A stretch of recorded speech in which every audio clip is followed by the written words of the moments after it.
தற்போதைய செய்தி ஒன்றை பார்க்கிறோம். பஹல்காம் தாக்குதல் நடந்த இடத்தில் சுற்றுலா பயணிகளின் காலணி உள்ளிட்டவைகள் சேற்றில் புதைந்து காணப்படுகின்றன. பஹல்காம் தாக்குதல் நடந்த இடத்தில் சேற்றில் புதைந்த நிலையில் சுற்றுலா பயணிகளின் காலணி உள்ளிட்டவைகள் சேற்றில் புதைந்து காணப்படுகின்றன. காட்சிகளை பார்க்கிறோம். இது தொடர்பான கூடுதல் விவரங்களை மூத்த செய்தியாளர் கணபதியிடம் கேட்கலாம். கணபதி, இந்த தாக்குதல் சம்பவம் நடந்த பிறகு அங்கிருந்து வெளியாகும் புகைப்படங்களாக இருக்கட்டும், வீடியோவாக இருக்கட்டும், நெஞ்சை பதைப்பதைப்பதாகவே உள்ளது. தற்போது அங்கு சேற்றில் புதைந்திருக்கும் காலனி உள்ளிட்ட பொருட்கள் எல்லாம் அந்த காட்சிகளையும் பார்க்கிறோம். என்ன விவரம்?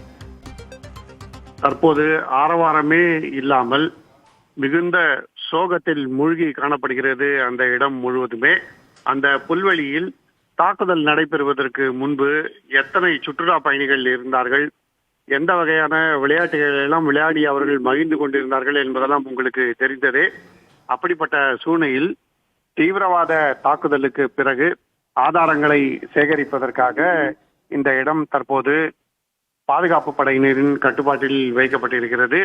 யாருமே இங்கு இல்லாத நிலையில், அதாவது சுற்றுலா பயணிகளோ அவர்களை இங்கே அழைத்து வரும் குதிரைக்காரர்கள் அல்லது சுற்றுலா வழிகாட்டிகள் போன்றோர் இல்லாத காரணத்தால் வெறிச்சோடி காணப்படுகிறது.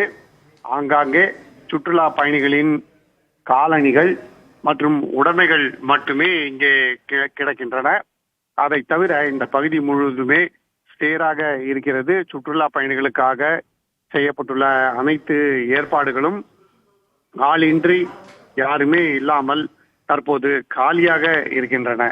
ஆகவே ஒரு சுறுசுறுப்பான சுற்றுலா மையமாக இருந்த இந்த இடம் தற்போது வெறிச்சோடி காணப்படுகிறது.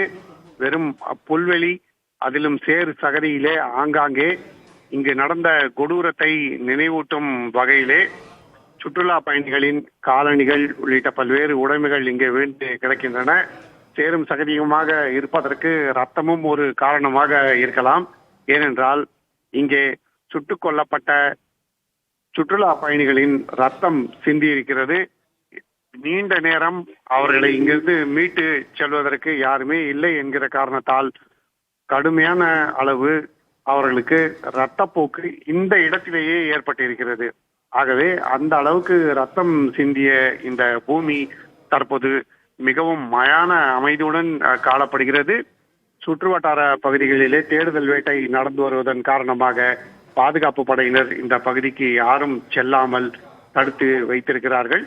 ஆகவே மிகவும் சுறுசுறுப்பாக சுற்றுலா பயணிகள் பல்வேறு விதமான விளையாட்டுகள் மற்றும் உணவுகள் ஆகியவற்றை மகிழ்வுடன் இந்த இடத்திலே ரசித்து வந்த சூழலில் தற்போது மிகுந்த சோகத்துடன் வெறுமை மட்டுமே காணப்படுகிறது. விக்னேஷ், உங்களுடைய கூடுதல் விவரங்களுக்கு நன்றி கணபதி.